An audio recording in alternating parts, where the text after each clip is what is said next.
or not they want to keep. Pretty much everything else is up to you. Before you attach your patient, okay, our SST is done. We're going to turn it off and back on. The doctor will give you a mode of ventilation, tidal volume, Okay, now I have the option of same patient or new patient. If, like say, I just took that patient to X-ray or, oh, be quiet, just take the cap off. Why do you want me to take the cap off? Because it'll keep alarming if you. It's going to keep alarming regardless. See? But if we put it on the close. What was I saying? Oh. So after the SST, you turn it off, turn it back on. That's Yeah, Same or new patient? Huh? Same or new patient? Yeah, if the, like say if you just took the patient to X-ray or something and you just wanted to go back on the same patient with the same setting, you hit same patient. If you set it up on somebody brand new, then you hit new patient. And then you will get this screen, which asks you for your patient's ideal body weight. Now the reason the machine wants to know the patient's ideal body weight is it presets some of your parameters and some of your alarms based on your patient's ideal body weight. So you simply have to dial that in. You hit it, it changes color. Right now it's at 50 kilos or 110 pounds.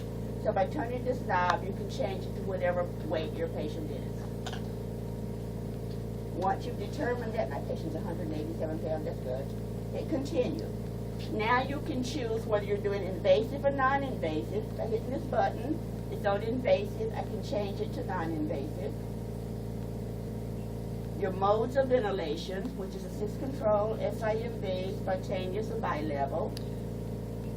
You can choose between volume control and pressure control. Are you guys talking about the difference between those two yet? no, In class? no. No? Okay, then we'll make a point of going through pressure control as opposed to volume control. You can also choose your triggering. Now remember, all of the machines that we're going to be looking at from this point on, you have the option of flow triggering or pressure triggering. Pressure triggering was the initial way they started. This is how your patient takes in a breath and gets the machine to respond and give that full volume. Your patient triggers the machine so that it responds immediately to the patient's effort to take a breath. If you have it in pressure triggering, like for example, if Flow. this is atmospheric and you're in pressure triggering, let's say you're going to set a -2 centimeters of water pressure, and this is -2. In order for the machine to respond to that patient, they would have to pull down to a -2 centimeters of water pressure in order for the machine to respond. That's your pressure triggering. Flow triggering is either you set or in some ventilators there is a bias flow that's preset by the company. And that simply means that there is a continuous flow or base flow going past this Y at all times. The patient simply has to displace a little bit of flow and the machine will respond and give them a breath. Most of your clinicians now prefer flow because it's easier for the patient to displace a little flow than it is for them to pull back negative pressure. Even if you have it set as low as 0.5 centimeters of water pressure, it's determined that the flow sensitivity, that sensitivity and triggering is the same thing, by the way. It's determined that flow triggering is a lot easier on the patient than pressure triggering, and the patient having to pull back negative pressure. But on all of the ventilators, you can decide between flow and pressure triggering. And as I said, flow is the most common one used now. We're going to go with pressure. The doctor won't tell you that? No, that is definitely your call. Well, Like I said, there's certain things that the doctor's going to order, and there's certain things that is totally your call as a clinician. When you get this screen, the beauty of this screen is you can now put in all of your settings before you attach it to the patient. I am in assist control mode. It tells me up here I'm in volume as opposed to pressure. My trigger is slow, and I have it at 3 beats per minute. Right now, my patient is on 21% oxygen, and I can choose, and I have 3 of PEEP. Now, you you all are probably already aware that 3 to 5 centimeters of water is considered physiological peak. That's what we all kind of have going on in our airways. So setting a patient on 3 to 5 of peak is just like offsetting that physiological peak. Some doctors like you to start at 0. Some doctors don't care if you start at 3 to 5 of peak because that's physiological peak. That's normal in your airway anyway. Okay? We all know what PEEP is. Yes. Okay. Little yellow birds. I'm sorry? Right, right. So I can change my rate, give my patient up to 12 breaths per minute, my tidal volume, and that's what volume I want the patient to receive at each breath. I can change my peak flow, which is how fast I want that breath to get in liters per minute. Now your textbooks recommend 60 to 80 liters per minute based on your patient's condition and the kind of volume you're going to be delivering. Again, this is not something the doctor is going to tell you. This again is your call. I have yet to have a doctor order flow. You have to determine that yourself. And hit this, and you can change your liter flow. You're going to go up to about 50 liters per minute.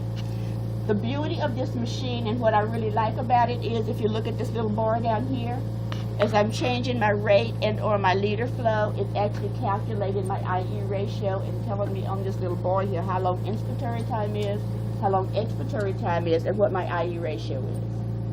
For my machine breath, it does not calculate your patient's spontaneous breath until after you're attached to it. So as I'm changing my flow, you can actually see my I time starting to change and my E time starting to change. I like that little bar. I have pressure sensitivity. Right now it's at a -2. Even though there's not a negative sign there, it is a -2 when you're in pressure. It's a negative number. I have 100%. I'm going to go down to 21. So that was pressure sensitivity? Yeah. Pressure triggering, pressure sensitivity. You know, 6 of one, half dozen of the other. Jillian, you can chime in anytime. My peak pressure. Now I've got all of my settings in. I'm going to hit accept. And now the setting that I put down up here changed to up here, and now I can attach it to my patient.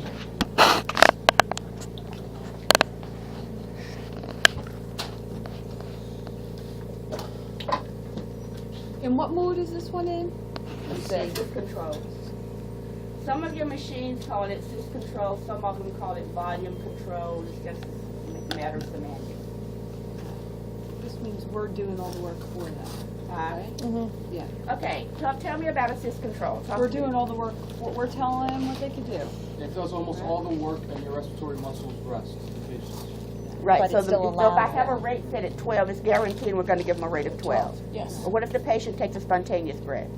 They can breathe That's the above it. triggering we're talking about, right? Right. The sensitivity.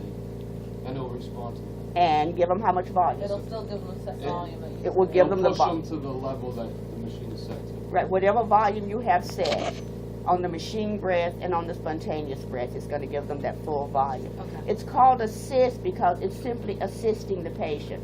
If the machine, you have it set at a rate of 12, but let's say your patient's breathing at a rate of 15, you may never get a total machine breath. They're all going to be assisted because every time the patient initiates a breath, the machine's going to give them that full volume. I cannot touch the oxygen. What's your problem? Maybe my analyzer. The analyzers? I was gonna say maybe my analyzer's going. Is it? The internal analyzer? Yeah, Oh. they all have their Please internal let them analyzers. do over. So that's probably what If the keeps patient alarming. breathes, it gives them the Yeah, volume remember at that one of the breath. seminars, they said something about machines expired? No, the analyzer was expired. I don't know, didn't he talk about Oh, They were okay. talking about the servo, I think, right? Is there a way around, Something. if the analyzer fails on that, is there a way to set up an external? You see this little key down here?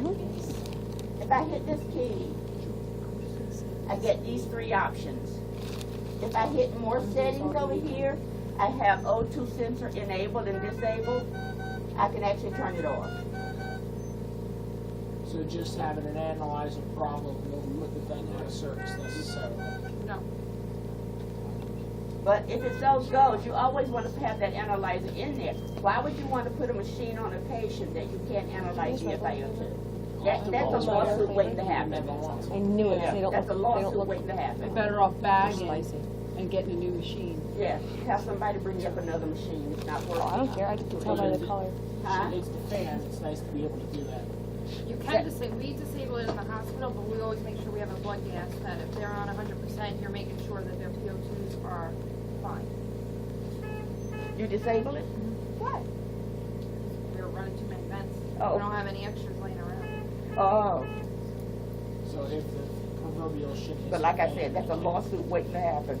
Yeah, but as long as the blood gas is fine and the patient's oxygen sats are fine, Yeah, then, you know, keep an eye on it's just the the saturation. analyzer just. Right. Keep an eye on the saturation. Now, so you're going to, the doctor will give you the mode of ventilation. Oh, let's go back to our alarms up here. The red, if it's a red, it's a high alarm, it's the priority alarm. Then you have your yellow, which is the intermediate alarm. And then when everything is, oh, shut up. And when everything is okay, you don't have an alarm, you have the green light going on here. What's happening here is I haven't set my alarms adequately. So what would be an example of an intermediate alarm? Of a what? An intermediate alarm. if your peak flow exceeds what your alarm rate is, Exactly. Okay, so across the top here is what your patient is doing. Down here is what you're actually have set. There's no alarm for peak flow. If the flow Peak exceeds inspiratory it, pressure, maybe? the number in the upper left-hand corner, if that exceeds what That's your your alarm inspiratory is set at, pressure. Yeah. is per- yeah, we're gonna go into the alarm settings. We didn't get there yet.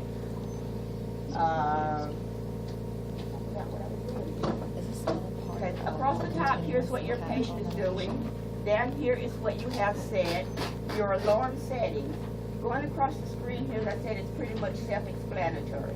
One of the other things that you're going to have to do as part of your checkup, and it's also part of the lab report, is your tubing compliance. Keeping in mind that this tubing, every time the machine gives a breath, this tubing is expandable. And especially if you have a regular humidifier, you're going to lose some volume in that tubing and in that humidifier. So you have to do what they call a tubing compliance to figure out how much volume is actually being lost. In order to do the tubing compliance, you're going to set your tidal, set the rate to 10, This is set your tidal standard. volume down to 300, This is a tubing compliance? tubing compliance. And you always use these numbers? I'm sorry? Always use those numbers? Yes. 10 and 300? I think Mosby's tells you, Butler tells you 300. I'm not sure. Egan, I think, tells you the same number. One of your books tells you 200, but we'll stick with 300 because that's what's in your checkoff book. Set the tidal volume down to 300. What you do in real life? And then the flow goes to minimum, right? it's checking. I'm sorry? And then it set the flow to a minimum setting. And it's ensure that the Do you high guys pressure do limit this, is set at the Jillian? maximum. Okay, now, Do you do this now? I'm going to change my peak flow There's your answers. all the way down, usually about 30. I usually set it about 30. Which is Peak about flow, 30. 30? Now I'm going to go into my alarm settings where here it says alarm. And these are my alarm settings. And I'm going to set them all as high as it will go. All the way to the top.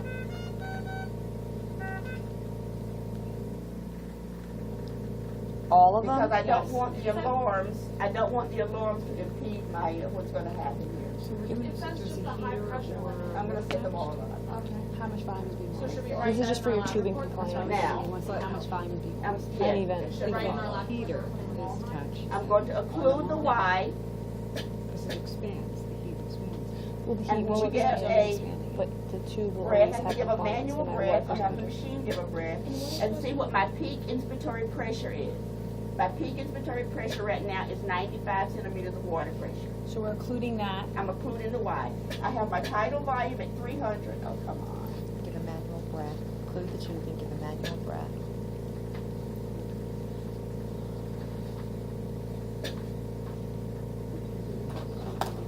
Manual breath was on the bottom.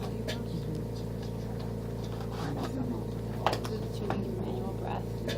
Your peak flow is the V dot max, right, that you're setting? The setting for peak flow at 30 says V dot max, right? Yeah. Okay. Dot max. Yeah, it doesn't say peak I flow. couldn't figure out what you were talking about. Yep. So I'm getting 94 to 95 centimeters of water pressure. Making your complaints, changing volume over changing pressure. So you're going to divide the pressure into the volume. And the volume we're getting, my exhale volume, actually we're going to use this volume, which is 300. Divide pressure into the volume. Right. So you Tidal divide volume? the peak inspiratory pressure Into the volume. Tidal The volume? volume of 300, pressure of 95 centimeters of water pressure, what do you get? So it's 95 into 300? Into our set volume or into our exhale? We're not getting any exhale volume. Because it's not a real pressure. Zero? We're not getting any set volume. So it's into our set volume, right? 95 Getting divided by over. 300 is 0.316. 3.1. You got points up? Well, 0.316. Okay, I got 3.1. That 3 is a factor. That is your tubing compliance factor. Is that our CF factor? It's actually 3.2. Is that what that is? Yeah, compressibility factor. And it's in what unit? Centimeters of water. This is the nuts chip off. So if you have dirt, exhale, tidal volume, zero. Because we haven't learned it. Through lab and not So we're just gonna use I don't the even know what any of these buttons mean. I feel like the That max. gives us our. Now the factor is 3. You got 3. Did everybody get 3? Max, 3.1 is just 3. max isn't a button. It's the. Now we're gonna put our patient on the ventilator. Put our settings in. Our initial setting you was said. tidal volume was 300. See, I wouldn't call it a button. Are you talking about the one that we had just now, or? Yeah, what did I have the tidal volume? 300. Okay, so What are we doing now? No, now we're gonna put our patient back on their initial setting. Oh, okay. Well, We did the 300 just to get the compressibility factor, which we got was 3 when we did the division. So will we be doing the compliance and tubing when?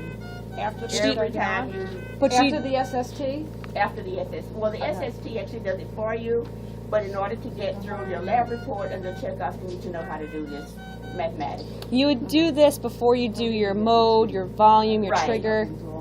You remind them not to put that through an EST, correct? Yeah, I did, don't do EST, do But this SST. is my quick question, and I don't know if Tubing everyone's here. compliance What- should have done the very I'm just beginning. thrown off. Like I understand, I wrote everything down, but what I'm confused with is like, did the patient go on yet, or did the No. patient not go on No, yet? not on No. yet. So we're Right? gonna It's do the before you put it on SST, then we're gonna do You're the checking tubing everything before you put it on. compliance. But you Now just we're said the gonna other one does it set- anyway.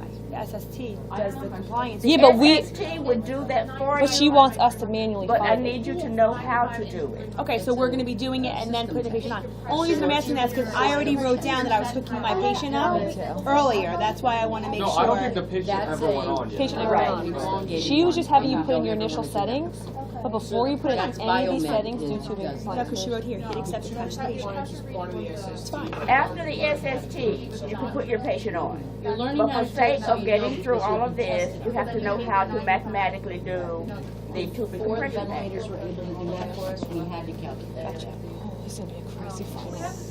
So you do the SST and the tubing. The lead Practical. testing, That's where we turn Then you said all I'm gonna make settings sure it can't be long. increase tidal volume to 400. Okay, so we're going to keep